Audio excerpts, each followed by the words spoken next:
In fact, you'll see around me some very ornate plaster ceiling, and part of the conversion from a residence to an assembly occupancy of university building required this whole building to be sprinkled for fire safety.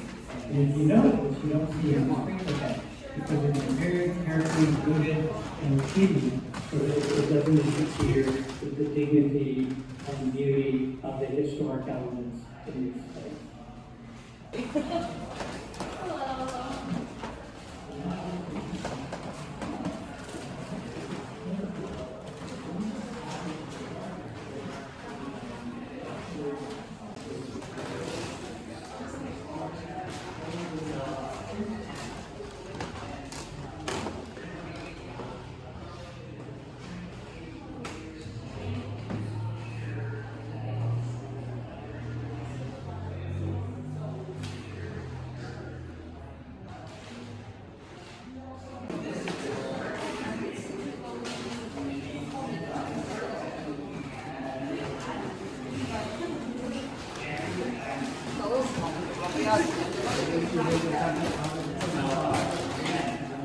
And generally, the approach that we take with a heritage building is to ensure that whatever interventions you do, ensure that the character defining elements of the building are not erased or in any.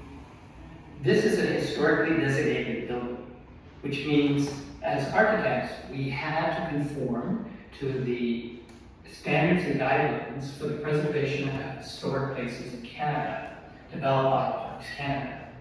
And generally, the approach that you should take with a heritage building is to ensure that whatever interventions you do, ensure that the character-defining elements of the building are not erased or in any way diminished. Wonderful things about this new communicating stair is that it enabled us to excavate below the existing courtyard.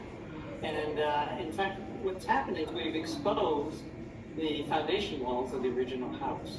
So as you can see, there's a distinction between above this line and below. So above, this portion would have been exposed to the garden, and you can see the masons have very carefully tuned the joints. But below, where it was buried underground, it's just rough and ready joints because nobody would have seen them.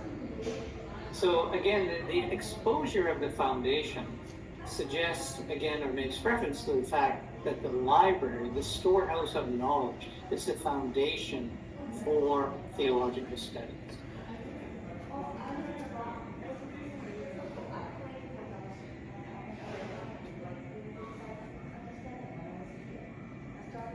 So one of the wonderful things about this new communicating stair is that it enabled us to excavate below the existing courtyard.